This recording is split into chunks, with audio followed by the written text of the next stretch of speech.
Hello दोस्तों, मेरा नाम है शेख तौसीफ और स्वागत है आप सभी का आपके अपने चैनल एक्टिव लर्निंग 24 पर। आज के इस वीडियो में हम शुरुआत करने जा रहे हैं प्रश्नावली 1.1 की, जिसमें हम इसको पूरा सॉल्व करने वाले हैं। तो इसका सबसे पहला प्रश्न है कि निम्नलिखित जो भी है, इसमें टोटल 5 क्वेश्चन है, जिसमें से आपको कुछ होमवर्क मिलेंगे। मतलब यहाँ पर 2 क्वेश्चन आपके होमवर्क में है, ठीक है। तो इसमें हमको क्या करना है, इसके अभाज्य गुणनखंड हमको निकालना है। ये तीनों जो है ये भाज्य संख्या है, ठीक है। तो इसको सॉल्व करते हैं। हमने जो है अभाज्य गुणनखंड निकालना सीखा है परिचय वाली वीडियो में, ठीक है। यहाँ हम सिर्फ उसकी प्रैक्टिस कर रहे हैं, ये आप लोग मान के चलिए, ठीक है। ठीक है सर। तो जिसने भी यदि अगर वीडियो नहीं देखा है तो जाइए वीडियो देखिए परिचय वाला, बिल्कुल आपको सारी चीजें यहाँ पर समझ में आएगी, ठीक है।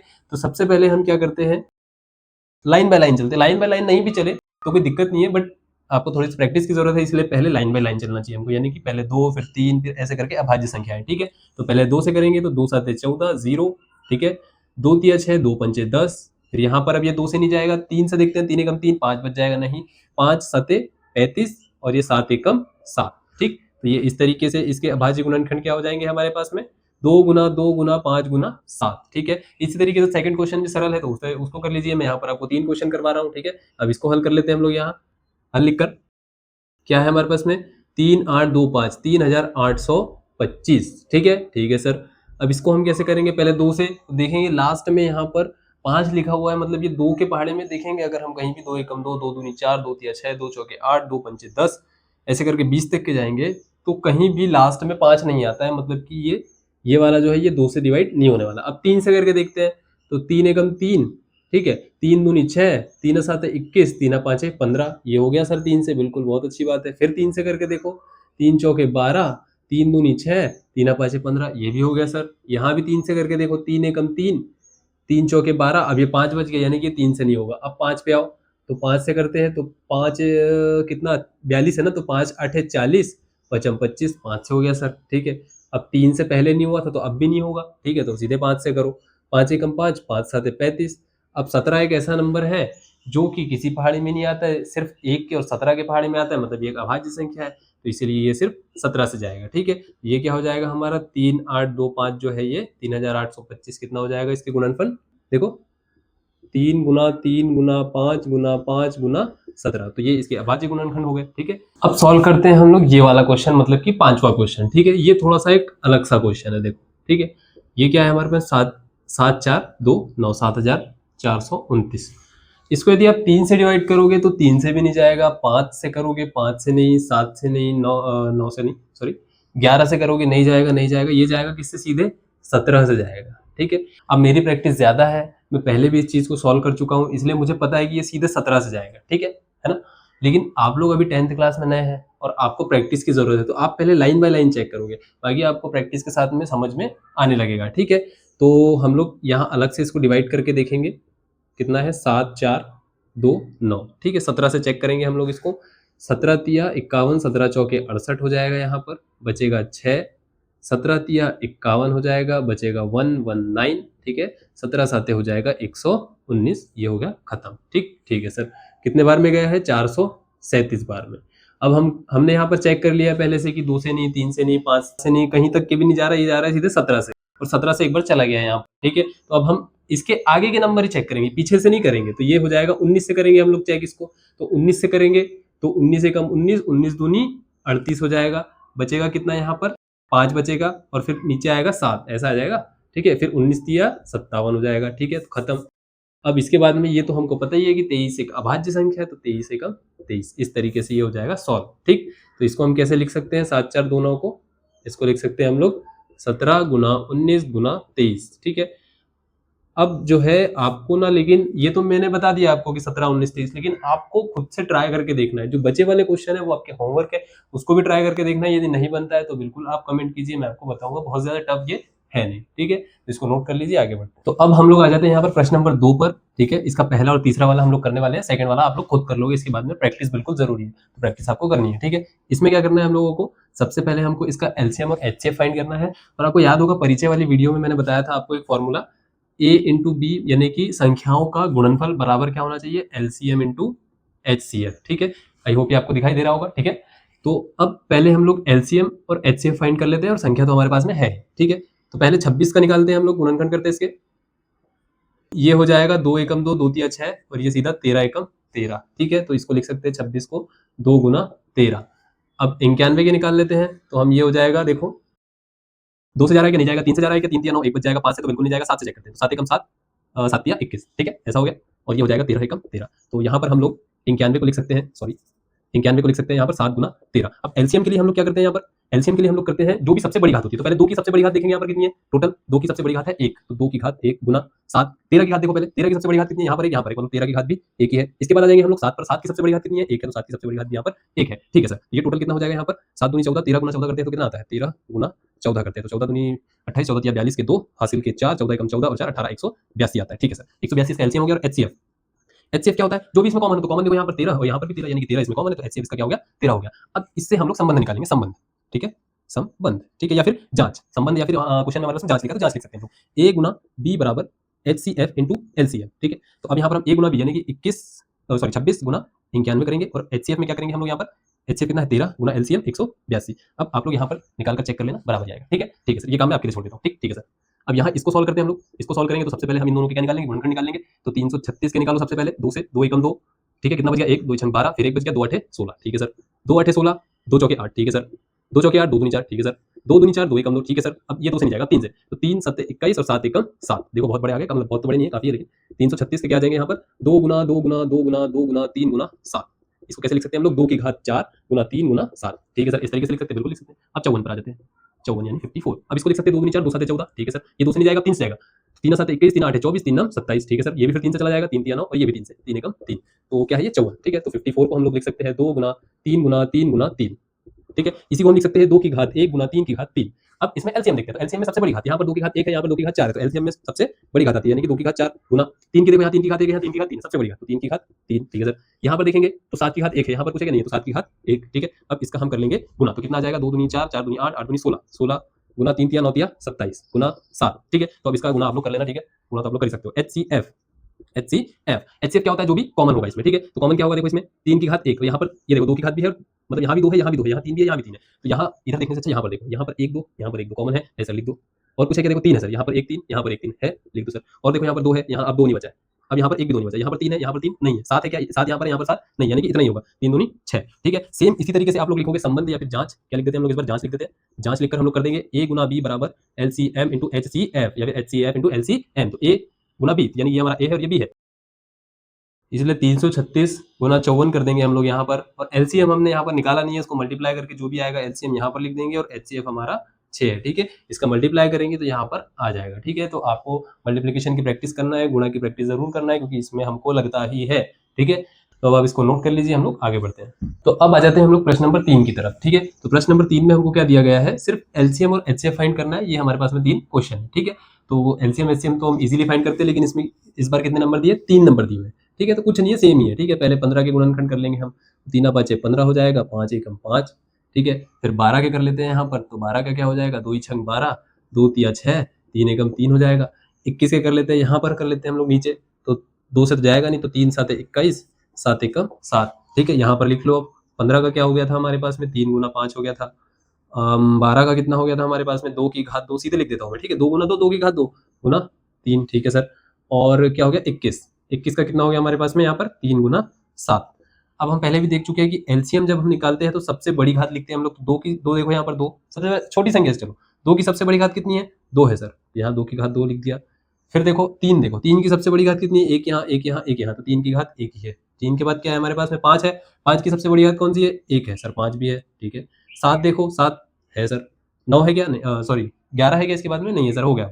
अब इसको मल्टीप्लाई करके लिख दो यहाँ पर, 2 दूनी 4, 4 तिया 12, 12 पंजे 60, और 60 गुना 7 करेंगे तो 42, मतलब 42 इंटू 0, मतलब सॉरी 420, ठीक। एचसीएफ क्या होता है हमारे पास में यहाँ पर, कॉमन। अब देखो यहाँ पर कॉमन क्या आ रहा है, यहाँ पर 3 है, यहाँ पर 3 है, यहाँ पर 3 है, कॉमन आ गया सर, एक एक बार है, तो 3 की घात 1 यहाँ पर हमारे पास में कॉमन आ गई। अब देखो 2 है क्या यहाँ पर, नहीं है सर। 5 है क्या यहाँ पर, तीनों जगह नहीं है सर। 7 है क्या, नहीं, कुछ नहीं है। अब तो बचा ही नहीं कुछ, ठीक है। तो एचसीएफ हमारा यहाँ पर आ गया कितना, 3। अब नेक्स्ट क्वेश्चन पर आओ, ठीक है। यहाँ पर 17 के गुणनखंड करते हैं हम लोग यहाँ पर, तो 17 तो एक अभाज्य संख्या है, तो 17 एकम 17 इस तरीके से। 23 के करते हैं, 23 भी एक अभाज्य संख्या है, तो 23 एकम 23 इस तरीके से। 29 के करते हैं, तो 29 भी एक अभाज्य संख्या है, यानी कि 29 एकम 29, 29 ये किसी से डिवाइड ही नहीं होगा, सिर्फ 1 और 29 से होगा, ठीक है। ये भी 23 से और 1 से होगा, ये 17 से और 1 से होगा, ठीक है। तो 17 को क्या लिख सकते हैं हम लोग यहाँ, 17 17 गुना 1 कर दो लगे तो, ठीक है 17 गुना 1 करो, ठीक। 23 को क्या लिख सकते हैं हम लोग, 23 गुना 1, और 29 को लिख सकते हैं यहाँ पर हम लोग 29 गुना 1, ठीक। अब एलसीएम की बात करते हैं, तो एलसीएम में आती है सबसे बड़ी घात, तो यहाँ पर 17 की सबसे बड़ी घात 1 तो 17, 23 की सबसे बड़ी घात 1 यानी कि कितना 23, 29 की सबसे बड़ी घात 1 यानी कि 29। अब इसका आप लोग कर लेना यहाँ पर मल्टीप्लीकेशन, तो ये आ जाएगा हमारा एलसीएम, ठीक। आते हैं हम लोग अब एचसीएफ पर। एचसीएफ में क्या करते हैं हम लोग, कॉमन देखते हैं, तो कॉमन यहाँ पर ना 17 है, यहाँ पर 17 है, यहाँ पर नहीं है, 23 है, यहाँ पर 23 नहीं, मतलब कहीं कुछ भी कॉमन नहीं आ रहा है सिवाय 1 के, यहाँ 1 है, यहाँ भी 1 है, यहाँ भी 1 है, यानी कि इसका एचसीएफ कितना हो जाएगा, 1 हो जाएगा, और एलसीएम इन तीनों का मल्टीप्लीकेशन, ठीक ठीक है सर। अब आते हैं थर्ड क्वेश्चन पर, ठीक है, सॉल्व करेंगे इसको। 8 के निकाल लेंगे हम गुणनखंड, तो 2 चौके 8, 2 दूनी 4, 2 एकम 2, ठीक है सर। 9 के निकाल लेते हैं, 3 तिया 9, 3 एकम 3, 25 के भी निकाल लेते हैं, बिल्कुल निकालना ही पड़ेगा सर, सॉल्व करना है तो। पचम 25, क्योंकि 2 से नहीं जाएगा, 3 से भी नहीं जाएगा, फिर ये 5 एकम 5, ठीक है सर। तो 8 के आगे हमारे पास में 2 गुना 2 गुना 2 यानी कि 2 की घात 3, बिल्कुल सर यही है। 9 के आगे हमारे पास में 3 गुना 3 यानी कि 3 की घात 2, बिल्कुल सर यही है। और 25 के आगे हमारे पास में 5 गुना 5 यानी कि 5 की घात 2। अब एलसीएम, एलसीएम में क्या करते हैं हम लोग, सबसे बड़ी घात, यहाँ पर 2 की सबसे बड़ी घात कितनी है, देखो यहाँ टोटल सब जगह देखेंगे तो 2 की घात 3 है सर, बिल्कुल। 3 देखेंगे, 3 की सबसे बड़ी घात कौन सी है, तो 3 की घात 2 है सर, ठीक है। 5 देखेंगे इसके बाद में, तो 5 की सबसे बड़ी घात 2 है। अब इसके अलावा कुछ यहाँ पर बचा नहीं है, तो इन तीनों का कर देंगे मल्टीप्लीकेशन, यानी कि आपस में मल्टीप्लीकेशन करेंगे, जो भी आंसर आएगा यहाँ पर हमारा एलसीएम हो जाएगा। एचसीएफ के लिए देखेंगे, एचसीएफ, अब देखो यहाँ पर कुछ भी कॉमन नहीं आ रहा है, यहाँ पर 2 है लेकिन इन दोनों में 2 नहीं है, यहाँ पर 3 है, इन दोनों में 3 नहीं है, यहाँ पर 5 है, इन दोनों में 5 है ही नहीं। तो सेम यही वाला तरीका यहाँ जो हमने किया ना 1, यहाँ पर हम मल्टीप्लीकेशन में 1 लिख सकते हैं, यहाँ पर मल्टीप्लीकेशन में हम लोग 1 लिख सकते हैं, तो यहाँ पर 1 जो है यहाँ पर कॉमन आ गया, ठीक है। तो ये हो जाएगा एचसीएफ 1, ठीक है। तो इस तरीके से ये तीनों क्वेश्चन सॉल्व हो गए। बढ़ते हैं हम क्वेश्चन नंबर 4 की तरफ, आप लोग इसको नोट कर लीजिए। कुछ भी यदि डाउट आता है आपको तो आप कमेंट सेक्शन में पूछ सकते हैं, मैं आपके डाउट का रिप्लाई करूंगा, ठीक है। अब आ जाते हैं हम लोग क्वेश्चन नंबर 4 पर, जो कि बहुत ही हमारा इजी क्वेश्चन है। ये एक फॉर्मूले पे बेस्ड है, जो कि मैंने आपको बता दिया था, ठीक है। यहाँ पर एचसीएफ दिया हुआ है, नंबर दिया हुआ है ए और यहाँ पर बी, और एलसीएम हमको यहाँ पर फाइंड करना है। तो फॉर्मूला क्या था हमारा, क्योंकि संबंध किसमें आपको लिखना है पूरा, क्योंकि एलसीएम और एचसीएफ में संबंध क्या होता है, LCM of A comma B into HCF of A comma B is equals to क्या होता है, ए इंटू बी, ठीक है। यहाँ पर लिख दो लगे तो, यहाँ पर a बराबर 306, b बराबर 657, और HCF जो है हमारे पास में कितना दिया हुआ है, 9 दिया हुआ है, ठीक है। तो अब हम यहाँ पर फॉर्मूले में रखेंगे और सॉल्व कर लेंगे। एलसीएम हमको नहीं पता, एलसीएम हमको नहीं पता किसका, 306 और 657, ये बार बार नंबर में नहीं लिखूंगा, ठीक है। HCF हमारे पास में 9 है, और ये हमारे पास में संख्या कौन सी है, 306 गुना 657, ठीक है। अब ये गुणा में है, इसका पक्षांतर हम करेंगे तो ये इसके नीचे चला जाएगा, ठीक है, बटे में चला जाएगा। तो यहाँ मैं सीधे एलसीएम लिख रहा हूँ, नंबर यहाँ पर ये वाले नहीं लिख रहा हूँ, ठीक है। 306 आपको लिखना है, लेकिन 657 के बटे में 9। अब ये कट हो रहा है तो काट दीजिए, बिल्कुल कितना, 3 तिया 9, ये हो जाएगा 3 एकम 3, 3 दूनी 6 हो जाएगा, ठीक है। सॉरी यहाँ पर 0 जरूर आएगा, बिल्कुल, क्योंकि 0 है बीच में, ठीक है सर। अब फिर से 3 एकम 3, 3 तिया 9, 3 चौके 12, 34। अब एलसीएम बराबर 34 गुना 657, मल्टीप्लाई कीजिए, आंसर पा लीजिए, ठीक है। तो इस तरीके से सॉल्व हो जाएगा, बिल्कुल। कोई डाउट हो तो बिल्कुल पूछिए कमेंट सेक्शन में, आपका आंसर करता हूँ, ठीक है। तो मल्टीप्लिकेशन में नहीं कर रहा हूँ, आप लोग कर लीजिएगा, ठीक है। तो आपका मल्टीप्लिकेशन जो है वो काफी स्ट्रांग होना चाहिए, क्योंकि अगर यहाँ तक के आगे आपने गलती कर दी तो आपका नंबर कट जाएगा, है ना। मान लो अगर 2 नंबर में क्वेश्चन आता है और आपने इतना किया तो एक ही नंबर मिल रहा है, एक नंबर आंसर का कट गया, है ना। तो मल्टीप्लिकेशन स्ट्रांग होना चाहिए, इसको नोट कर लो, आगे बढ़ते हैं। अब आ जाते हैं हम लोग क्वेश्चन नंबर 5 पर। अब यहाँ तो कुछ लिखा नहीं है मेरे पास, यहाँ लिखा हुआ है, मैं पढ़ के बताता हूँ आपको क्या लिखा है मेरे पास। जांच कीजिए कि किसी प्राकृत संख्या n के लिए 6 की घात n अंक 0 पर समाप्त हो सकती है क्या, ठीक। क्वेश्चन तो अच्छे से समझ में नहीं आया, मास्टर इसीलिए है समझाने के लिए, ठीक है। तो देखो, कोई भी अंक यदि है हमारा, उसको यदि 0 पर खत्म होना है तो हमको क्या चाहिए, हमको उसके लिए 10 चाहिए। 10 जब आएगा तभी वो 0 पर खत्म होगा, ठीक है, क्योंकि ये 0 पर आएगा। अगर मैं चाह रहा हूँ कि कोई भी नंबर मेरा 0 पर खत्म हो तो उसमें 10 आना चाहिए, यानी कि इसको मैं लिख सकता हूँ 2 गुना 5 आना चाहिए उसके गुणनखंड के अंदर, ठीक है। अब मान लेता हूँ मैं 30 है, ये 0 पर खत्म हो रहा है, ठीक है। तो इसके गुणनखंड क्या हो जाएंगे हमारे पास में, 2 गुना 5, ये 10 हो गया, और ये 3, या फिर इसी को ऐसा लिख सकते हैं 2 गुना 3 गुना 5, तो देखो 2 और 5 यहाँ पर आ रहा है। 0 पर कोई भी संख्या एंड होगी तो आप चेक कर लो, आप चाहे 100 चेक कर लो, आप 500 चेक कर लो, या फिर आप 10 चेक कर लो, या 20, 30, 300, कुछ भी चेक कर लो, इसके अंदर कहीं ना कहीं आपको 30 तो हम देख चुके, 20, 2 गुना 5 गुना 2, 2 दूनी 4, 4 5 20, ठीक।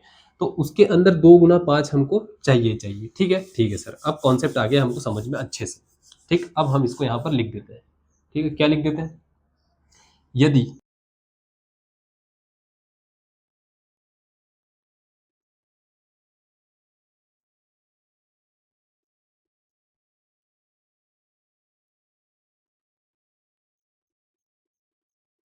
क्या लिखा है, यदि कोई संख्या 0 पर समाप्त होती है तो उसके गुणनखंड में 2 गुना 5 आना चाहिए या आना अनिवार्य है, ठीक है। ये बड़ी सिंपल भाषा में मैंने आपको यहाँ लिखवा दिया।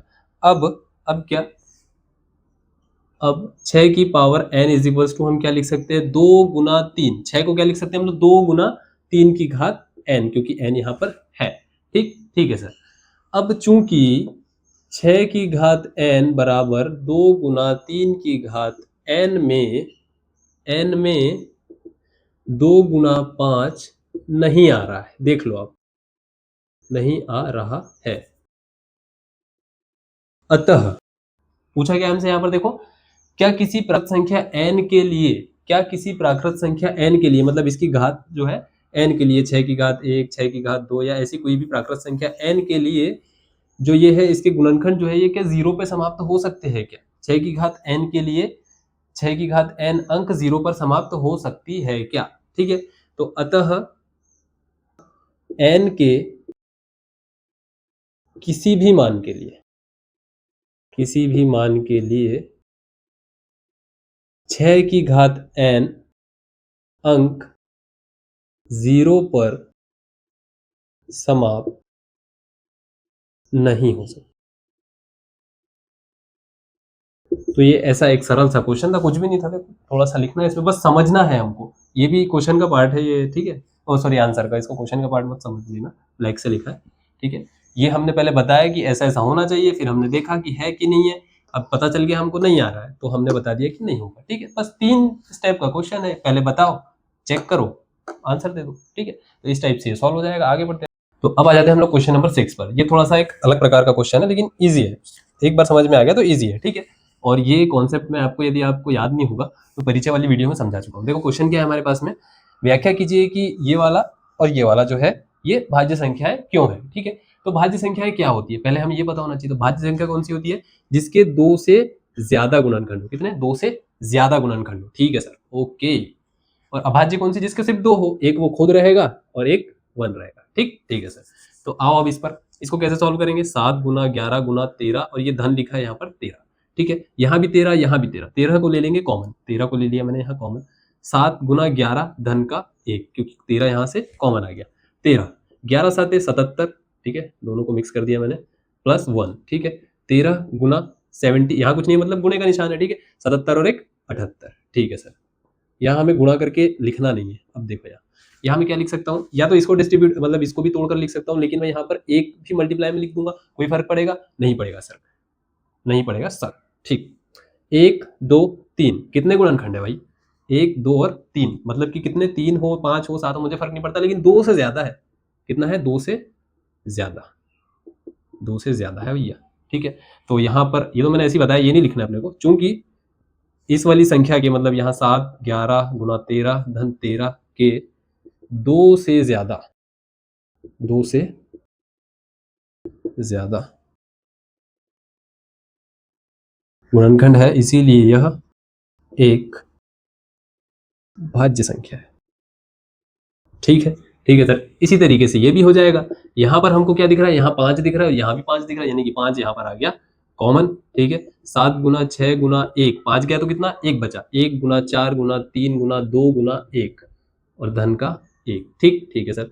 5, अब यहाँ पर मल्टीप्लाई कर देंगे हम, 7 छंग 42 हो गया, 42 गुना 4 तिया 12, 12 दूनी 24 गुना 24 कर देंगे हम लोग, यहाँ 4 दूनी 8, 4 चौके 16, 2 दूनी 4, 4 दूनी 8, तो ये 8 और ये 10 और ये भी 10, कितना हो गया, 1008, 1008, प्लस का 1 यहाँ पर है, इसको तो हमने कुछ किया ही नहीं, बराबर 5 गुना 1009, 1009 हो गया। अब यहाँ भी गुने में मैंने 1 लिख दिया। अब देखो यहाँ पर क्या दिख रहा है हमको, 3 दिख रहा है, कितने 3 है।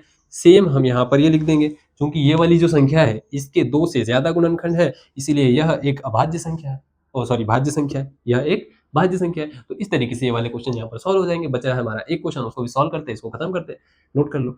अब आ जाते हैं हम लोग हमारे आखिरी अंतिम मतलब कि क्वेश्चन नंबर 7 पर। क्या कह रहा है यहाँ पर, पढ़कर देखेंगे, ठीक है। क्या है, किसी खेल के मैदान के चारों ओर एक वृत्ताकार पथ है, ठीक है। ये कोई खेल का मैदान है, कैसा भी मैदान हो सकता है, ये चौकुट होगा या कैसे भी होगा, ठीक है। उसके चारों ओर एक वृत्ताकार पथ है। वृत्त क्या होता है, ये होता है सर, ठीक है। बहुत अच्छे से नहीं बना बट ठीक है। और ऐसा कर देंगे तो ये बन गया रास्ता। क्या है, पथ मतलब क्या होता है, रास्ता, ठीक है। ठीक है सर, इसको मिटा देते हैं, ठीक है। ये इससे हमारा कोई लेना देना नहीं है, इसको कॉन्सेप्ट समझो अभी, ठीक है। कॉन्सेप्ट समझाता हूँ धीरे धीरे, ईजी है, ठीक है।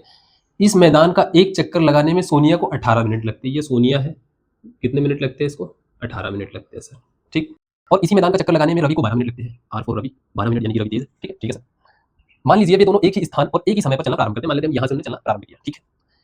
ठीक है, प्रारंभ करते हैं, एक ही दिशा में चलते हैं, ठीक है। कितने समय बाद में पुनः प्रारंभिक स्थान पर मिलेंगे, मतलब कितनी देर बाद में यहीं पर आके मिलेंगे। अब ये सोनिया गई, 18 मिनट लग गया उसको, एक राउंड पूरा हुआ 18 में। यहाँ पर देखो, सोनिया रवि, एक राउंड, 2 राउंड, 3 राउंड, ठीक है। सोनिया गई 18 मिनट में, एक राउंड पूरा किया, फिर गई 18 दूनी 36 मिनट में दूसरा राउंड, 18 दिया 54 मिनट में तीसरा राउंड, मतलब 3 राउंड पूरे करने में कितने, 54 मिनट, ठीक है। रवि गया 12, ठीक है, आर नहीं दिखाई 12, ठीक है। रवि गया एक राउंड पूरा करने में 12, 2 राउंड पूरा करने में 24 मिनट, और 12 दिया 36, 3 राउंड पूरा करने में कितना, 36 मिनट लगा। अब देखो यहाँ भी 36 आ रहा है और यहाँ भी 36 आ रहा है, मतलब कि ये जो 36 मिनट वाला टाइम है, 36 मिनट पे भी रवि यहीं पर होगा और 36 मिनट पर सोनिया भी यहीं पर होगी। बस सोनिया के 2 राउंड और रवि के 3 राउंड हो चुके होंगे। लेकिन हम लोगों को पेपर में तो ऐसा नहीं लिखना है, ऐसा नहीं करेंगे। कॉन्सेप्ट यही है, हमको क्या करना है, इनका निकालना है एलसीएम। सबसे पहले हमको यहाँ पर लिख देना है, सबसे पहले क्या लिखेंगे हम लोग, सोनिया को एक चक्कर पूरा करने में लगा समय बराबर इसे 18 मिनट। सेम रवि को एक चक्कर पूरा करने में लगा समय कितना, 12 मिनट, ठीक है। अब वो एक उभयनिष्ठ पॉइंट पर वहां मिलेंगे, मतलब कितने मिनट बाद दोनों एक ही जगह पर मिलेंगे। उसके लिए हम लोग क्या करेंगे, हम निकाल लेंगे एलसीएम। क्या निकाल लेंगे हम लोग, एलसीएम निकाल लेंगे किसका, 18 और 12 का, ठीक है। LCM of, oh sorry Hindi में लिखना है, 18 एवं 12 का एलसीएम, ठीक है। यहाँ कर देंगे हम 18, 2 ही 9 18, 3 तिया 9, 3 एकम 3, 18 को क्या लिख सकते हैं हम लोग यहाँ पर, 2 गुना 3 गुना 3। 12 को क्या लिख सकते हैं हम लोग यहाँ, 2 ही छंग 12, 2 तिया 6 और 3 एकम 3। 12 को हम लोग यहाँ पर लिख सकते हैं, यहाँ पर कितना, 2 गुना 3, या फिर इसी को हम लिख सकते हैं 2 गुना 3 की पावर 2, 2 की पावर 2 गुना 3। अब एलसीएम ऑफ 18 और 12 क्या हो जाएगा यहाँ पर, सबसे बड़ी घात, यहाँ पर देखो 2 की सबसे बड़ी घात कितनी है, 2 की घात 2 है सर। यहाँ पर देखो 3 की सबसे बड़ी घात कितनी है, 3 की घात भी 2 है सर। यहाँ मैंने 4 लिख दिया है गलती से, ठीक है। तो ये कितना हो जाएगा, 3 तिया 9, 2 दूनी 4, 9 गुना 4, 9 चौके 36। देखो आया ना आंसर, 36 आया, ठीक है। यहाँ पर मिनट लिख दो, यहाँ पर लिख दो अतः करके, अतः दोनों प्रारंभिक स्थान पर कितने मिनट, 36 मिनट के बाद यहाँ पर मिलेंगे, ठीक है। अतः लिख देता हूँ।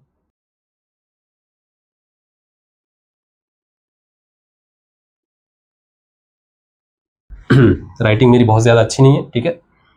तो इस तरीके से ये क्वेश्चन यहाँ पर सॉल्व हो जाएगा। ये हमारा रहा कॉन्सेप्ट, ये हमारा रहा यहाँ पर सॉल्यूशन, ठीक है। तो इसको आप लोग नोट कर लीजिए। तो यहाँ पर हमारी प्रश्नावली 1.1 पूरी समाप्त हो चुकी है। जल्द ही मिलते हैं अगले वीडियो में प्रश्नावली 1 के साथ, और नई नई चीजें बिल्कुल सीखते रहेंगे। आई होप कि आपको वीडियो ये पसंद आ रहा होगा। वीडियो यदि पसंद आया है तो वीडियो को लाइक कीजिए, चैनल को सब्सक्राइब कीजिए, दोस्तों के साथ शेयर कीजिए, जो भी डाउट आता है उसको कमेंट कीजिए। Thank you very much.